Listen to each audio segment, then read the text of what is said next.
আসসালামু আলাইকুম। কৃষি এগ্রো নার্সারির পক্ষ থেকে স্বাগতম। তো আমি মোহাম্মদ আমিরুল ইসলাম, জেলা নাটোর, থানা বড়াই গ্রাম তালসর কুণ্ডপাড়া। তো পটলের জমিতে আসলাম। তো পটলের জমিতে এক চাচা উনি কাজ করতেছে, তো ওনার সাথে কিছু আলোচনা করব। আসসালামু আলাইকুম কাকা। ওয়ালাইকুম সালাম। কেমন আছেন কাকা? আলহামদুলিল্লাহ। এই পটলটা কেমন ফলন হয় দেখতেছি, খুবই সৌন্দর্য পটল। বিঘা ভয়ে 20 মণ তো হবেই। বিঘা জমিতে 20 মণ। এটা কি সপ্তাহে আসে না বছরে? সপ্তাহে প্রতি সপ্তাহে। শুক্রবারে আসতে হয়তো 1 মণ কম আর বেশি। ইয়া তো ধরছেও দেখতেছি কাকা। হ্যাঁ, খুব ধরছে। এই যে পটল, খালি পটল হয়ে আছে। খালি পটলই হয়ে আছে, এই যে দেখেন। পটলই হয়ে আছে। যা তো এই টাইমটা পটল রাখাটা খুবই কঠিন, কিন্তু খুব চাষার কঠিন, হয়ে আসি তারপরেও- দেখতেছি যে পর্যাপ্ত পরিমাণ পটল ধরে আছে। ইনশাআল্লাহ থাকবেই। আচ্ছা, এই পটলটার যে মাছাটা করছেন কাকা, কয় হাত মাছা আছে এটা? 4 হাত। 4 হাত মাছা। আর এই যে চলাচলের জন্য যে জায়গাটা দেখতেছি চাচা, এটা কয় হাত? এটা 2 হাত হলে হবে। 2 হাত হলেই হবে। আচ্ছা, এই পটলে কেমন কতদিন পর পর সার ওষুধ ব্যবহার করতে হয় কাকা? আর আনুমানিক ওষুধ প্রতি সপ্তাহে 2 দিন ওষুধ দিতে হবে। প্রতি সপ্তাহে 2 দিন ওষুধ দিতে হয়।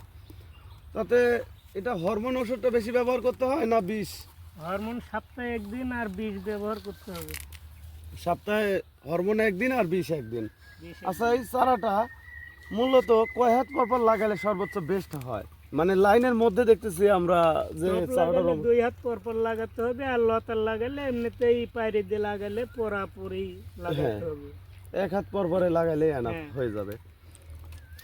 আচ্ছা, এই পটলটা অন্যান্য জাতে আমরা মোবাইলের মধ্যে দেখছি যে পরাগায়ন করতে হয়, এক ফুল আর এক ফুলের সাথে ছোঁয়াইতে হয়। তো আমাদের এই জাতটা কি এরকম ছোঁয়াইতে হয়? না না না, ছোঁয়াইতে হয় না। ছোঁয়াইতে হয় না। এই যে আছে ক্ষেতের মধ্যে, এটা হলে গান বাতাসেই আলিঙ্গন আচ্ছা, দিবে। আপনি এই পটলটা কতদিন হলে জড়িত কাকা? 15 থেকে 20 বছর হবে। 15 থেকে 20 বছর হলে। আচ্ছা, জাত তো বহু ধরনের জাত আবাদ করছেন, এই জাতেই ভালো ফলাফল পাচ্ছেন না? এডি ভালো ফলাফল। না আমি ওই যে আগে প্রথম যে থেকেই খাটো করতেছি। যে পটলটা ছিল ওইটাতে ভালো ফলাফল এটা পাচ্ছেন? প্রথম থেকে আমি করতেছি, এটা সাথে কেউ পারেনি এই পর্যন্ত না। তো ভিউয়ার্স, এই যে আমাদের যে চালানগুলি দেখতে পাচ্ছেন, পর্যাপ্ত পরিমাণ অনেক চাষার পটল জমিতে আছে, এই যে অনেক পটল, অনেক চালান আছে। অনেক পটল দেখেন, অনেক পটল। লম্বা জাতের পটল। বাড়িটু জাতের অরিজিনাল বহিঃপুস্তকের নাম হচ্ছে বাড়িটু লম্বা জাত। এই জাতটা এত পরিমাণ ধরে, এই যে অনেক ধরছে।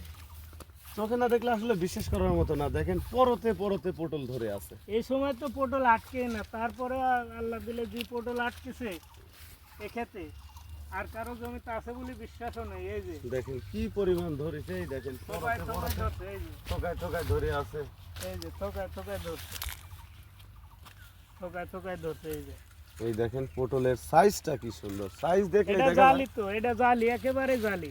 আচ্ছা, যে খাটো পটল আর এই পটলে যদি বাজারে নেন, কিরম কম বেশি হওয়ার ধান্দা আছে মন করা? এই খাটোটা থেকে মন করা 2 থেকে 300 টাকা কম বেশি হয়, এটা 300 টাকা বেশি যায়। 300 টাকা বেশি যায়। বেশি যায়। এই যে চারাগুলি।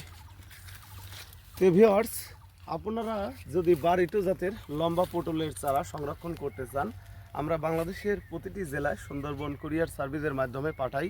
তো 10 টাকা পিস নিচ্ছি আমরা চারার মূল্য। আর ভাড়া আর ক্যারেট, ভাড়া ক্যারেটের টাকা দিতে হবে অগ্রিম, আর বাদ বাকি টাকা মাল হাতে পাওয়ার পর কুরিয়ার অফিসে আপনারা টাকা দিবেন। ভালো থাকবেন, সুস্থ থাকবেন। আসসালামু আলাইকুম।